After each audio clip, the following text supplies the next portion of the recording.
चौथा स्वर्ग पुत्र आज्ञाकारी। कहा जाता है जिसका बेटा आज्ञाकारी है वो चौथा स्वर्ग माना गया है।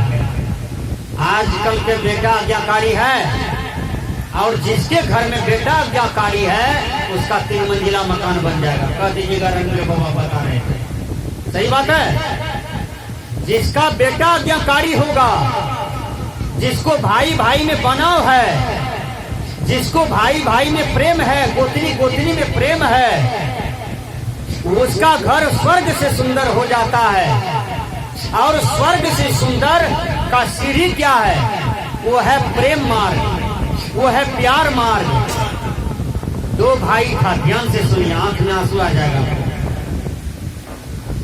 12 बजे तक बड़का भाई भूखा था। एक आदमी पूछा कि रे तुम खाए क्यों नहीं हो, भोजन क्यों नहीं किए हो, गाल मुंह सूखा लगता है?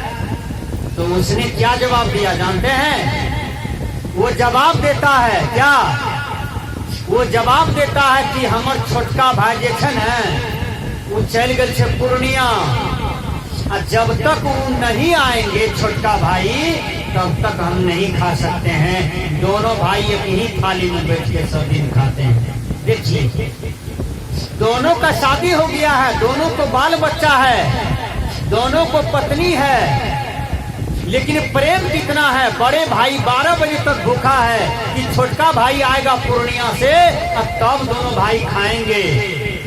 इसी को प्रेम कहता है। प्रेम उसको कहता है। छोटका भाई बड़का भाई को देख करके मुंह फुला लिया, बड़का भाई आ रहा है, छोटका भाई रास्ते काट देता है कि कौन दुश्मन मेरे सामने से आ रहा है। ये जीने की कला है।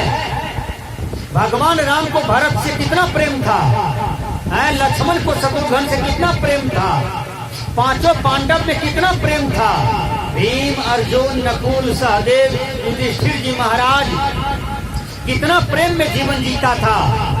इसलिए संसार में 4 चीजें मनुष्य को एक ही बार मिलती है। वो क्या है? माता, पिता, भाई, बहन।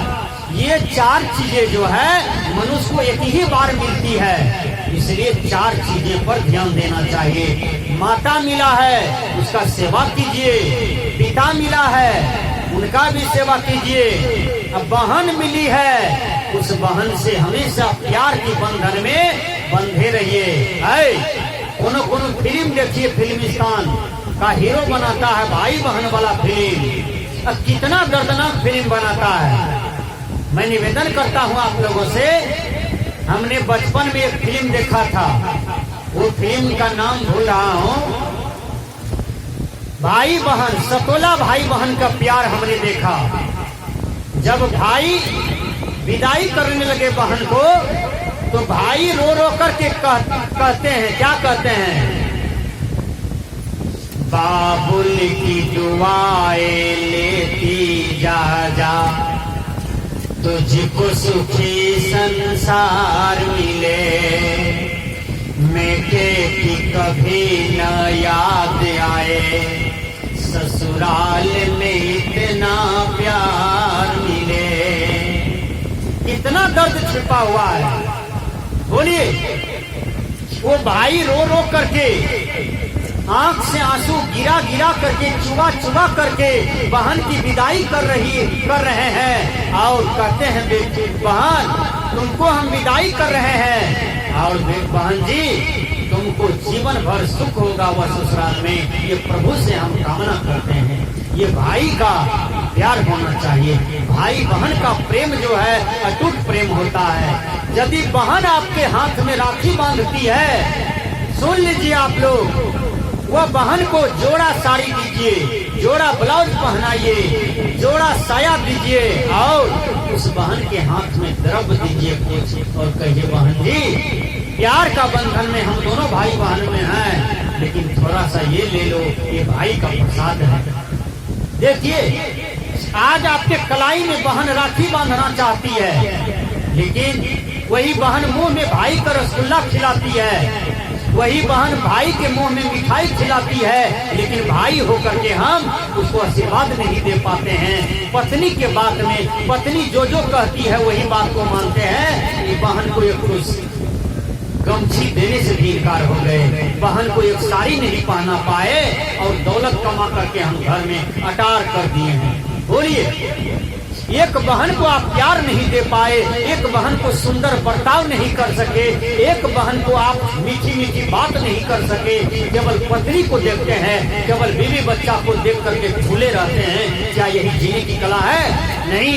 इसलिए भाई बहन में भी प्यार होना चाहिए, प्रेम होना चाहिए। बहन मनुष्य को एक ही बार एक ही जन्म में मिलता है। विचार कीजिए। अब आइए भाई के पास। भाई जो मिला है, भाई भाई का ताकत होता है। ध्यान से सुन लीजिए। भाई भाई का शक्ति होता है, भाई भाई का हथौड़ी होता है, लोहा होता है।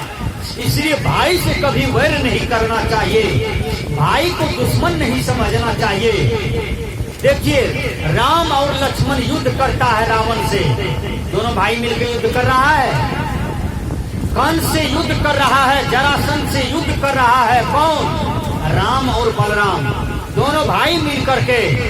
इसलिए भाई भाई का ताकत होता है। भाई कितनों भी दुश्मन हो तो उसको कभी वैरी नहीं समझना चाहिए।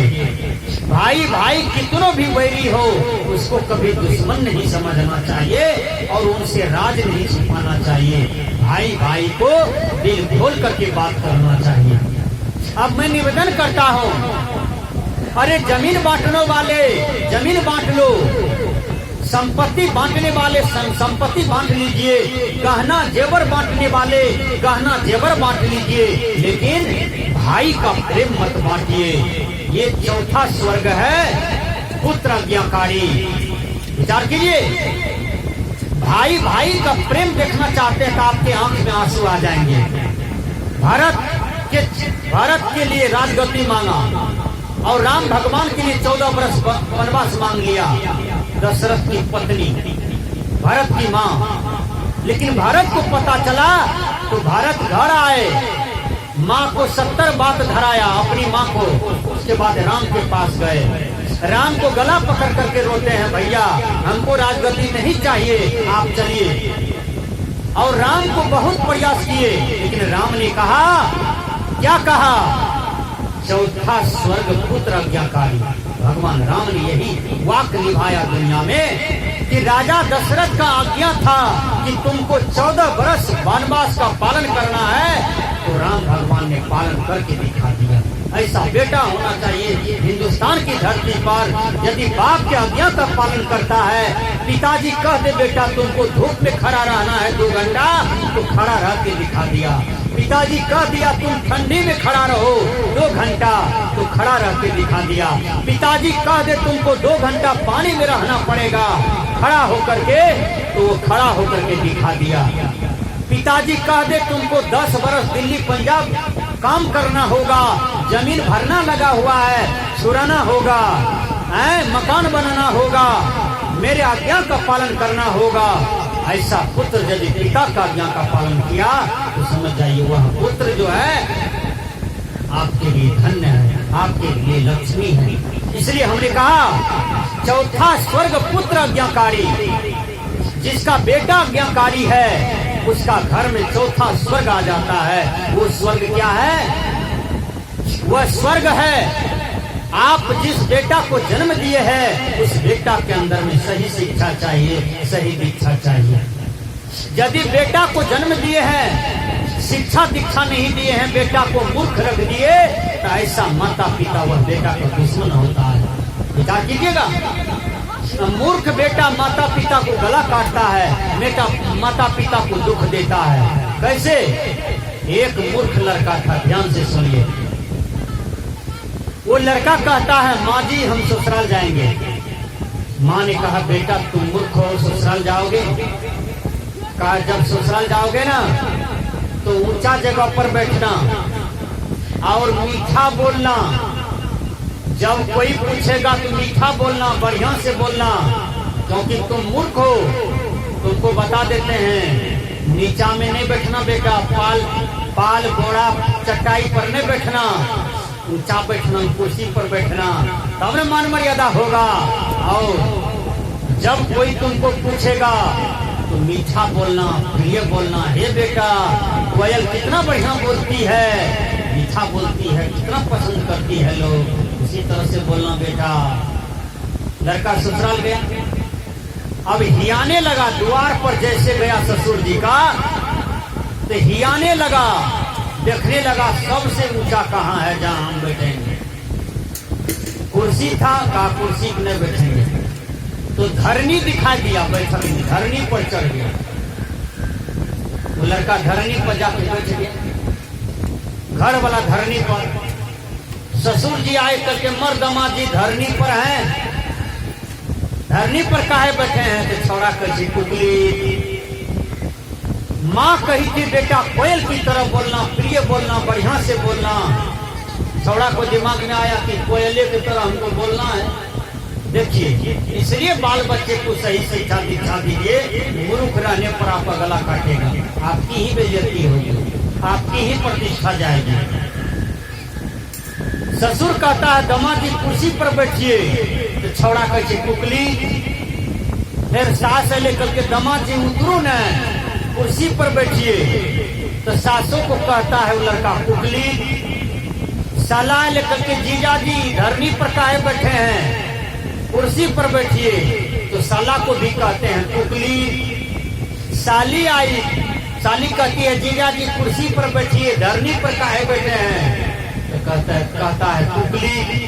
जो भी आता है सबको छौड़ा कुकली कुकली कह रहा है। एक तो गांव का हड़मुठा छौड़ा आया, वो कहता है जीजा जी क्या समाचार है, वहाँ काहे बैठे हैं, कल के कुकली।